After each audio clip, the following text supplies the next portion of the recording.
Hello po mga kapingpongers, magandang araw po sa ating lahat.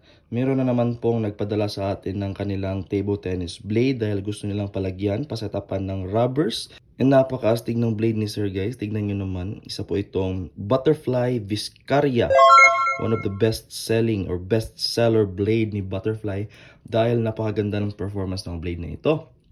Kung nakatry na po kayo ng blade na ito guys, si Butterfly Viscaria, paki-comment down naman po yung reviews and experiences nyo sa blade na ito. And ang nirekomenda ko pong rubber guys is ito pong Jola Rise and Ice na color blue. And for its black rubber naman po, ito pong si DHS Hurricane 3. And ito po itsura ng pagka-setup, pagka-cut natin guys. So sana na magustuhan ni sir yung pag-setup natin and hopefully mag-enjoy po kayo sir sa paglalaro ng ping pong using your new table tennis racket setup. Grabe, napaka-astig. Sa mga gusto naman po magpa-setup na raketa, mensahe na lang po direkta dito po sa aming FB page, Ping Pong Polomolok. And please subscribe to our YouTube channel. Ang link po ay nasa comment section. Maraming salamat. God bless.